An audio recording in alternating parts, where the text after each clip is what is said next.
Throughout our planet, extraordinary societies have established their complete way of life atop waterways, forming distinctive cultures that challenge traditional concepts of residence and belonging. Today, we're unveiling 5 remarkable aquatic settlements where existence proceeds on fluid terrain, showcasing brilliant human innovation in marine habitats. Hit subscribe on the Record Vault to explore more amazing populations and structural wonders that expand our perception of dwelling. Kicking off at number 5, Kampong Ayer, Brunei, dubbed the Venice of the East.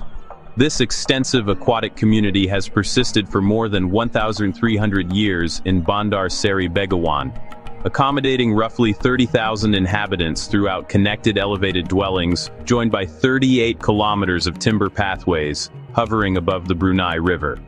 The settlement operates as a full-functioning town containing educational facilities, religious centers, law enforcement stations, emergency services, and commercial zones, all erected on elevated structures, with occupants traveling through maritime transport that traverses the maze of waterways underneath residences decorated in brilliant pigments that mirror spectacularly in the fluctuating currents.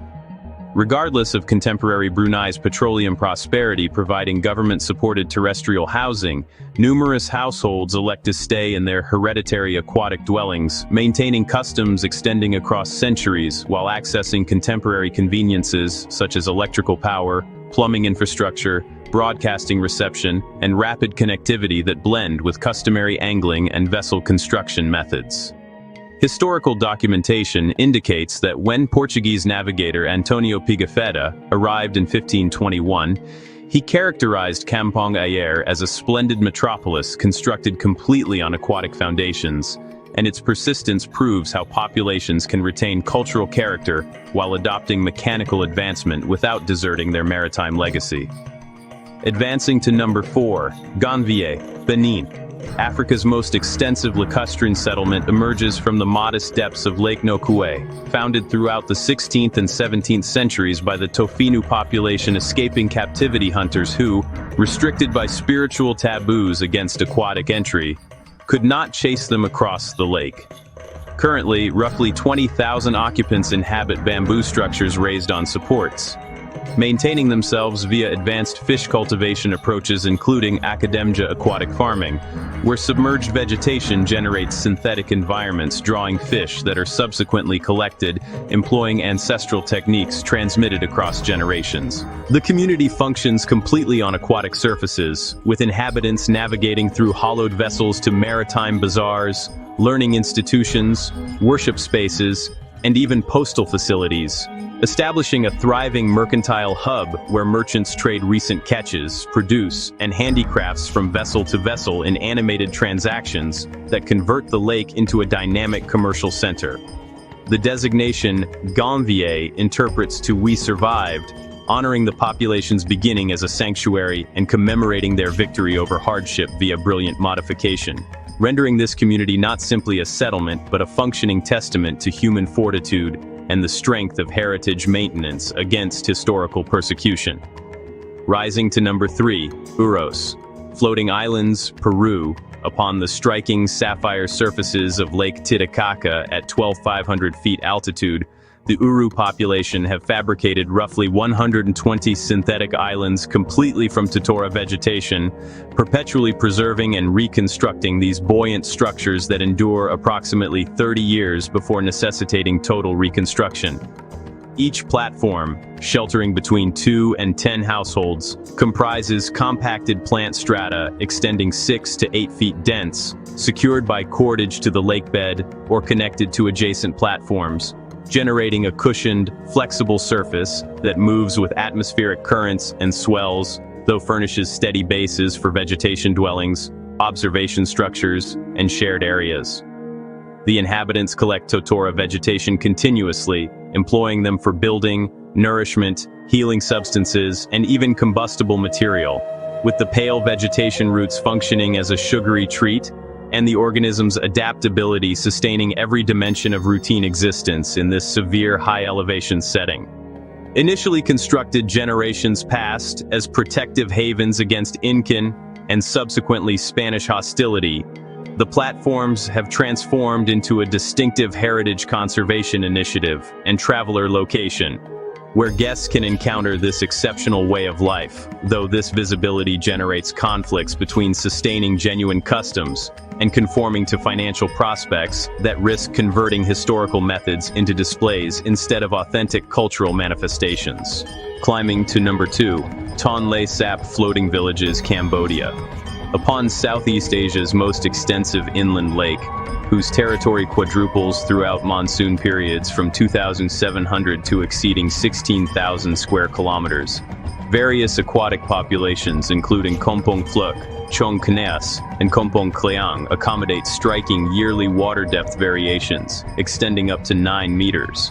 These settlements showcase comprehensive buoyant frameworks encompassing residences, retail establishments, educational centers, recreational facilities, worship structures, religious buildings, and even livestock operations and cultivation plots, all positioned on buoyant structures or supports elevated adequately to stay operational when the lake expands to transform into among Earth's most fertile inland fisheries. The mainly Vietnamese and Cham ethnic minorities encounter citizenship absence in Cambodia,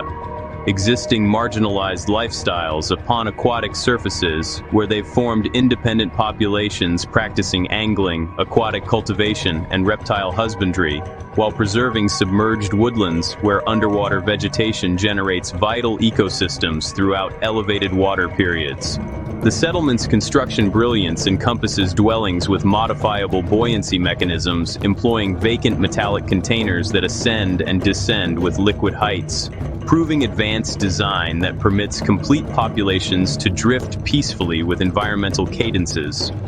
Though inhabitants confront ongoing obstacles including constrained healthcare availability, learning opportunities, and official acknowledgement regardless of generational occupancy, and securing the most spellbinding number 1 ranking. Inle Lake Floating Gardens, Myanmar. Throughout the Shan State uplands, the Intha population have mastered an exceptional farming method where cultivators grow vegetables on buoyant plots fabricated from lacustrine vegetation, sediment, and decomposed matter, establishing rectangular sections secured with bamboo stakes that ascend and descend with liquid heights while yielding tomatoes, cucumbers, and blossoms in constantly saturated, nutrient-dense substrate.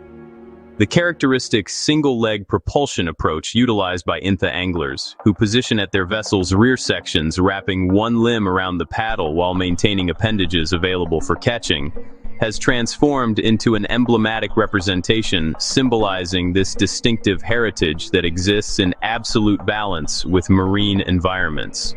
The lake incorporates not exclusively farming and angling, but complete settlements on supports encompassing bazaars, spiritual complexes, facilities generating manually woven fabric and lotus strand materials, and the renowned Phang Da U Pagoda, reachable exclusively by vessel, establishing a thorough culture where aquatic surfaces function not as impediment, but as basis for all undertaking. This 22-kilometer extended habitat sustains exceeding 70,000 occupants, whose existences center around aquatic surfaces, though confronts increasing ecological strains from cultivation discharge, woodland destruction in adjacent drainage areas, and intrusive aquatic vegetation that risks suffocating the lake, rendering the Intha population's buoyant realm simultaneously a demonstration to ecological existence methods and a delicate habitat, demanding immediate protection to maintain this exceptional heritage for upcoming generations.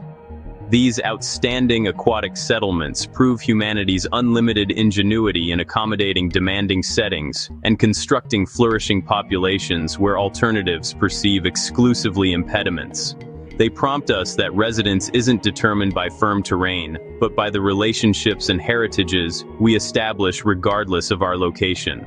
Which aquatic community fascinates you most? Post your perspectives in the comments, and remember to like and subscribe to the Record Vault for additional breathtaking investigations of distinctive human communities throughout our remarkable world.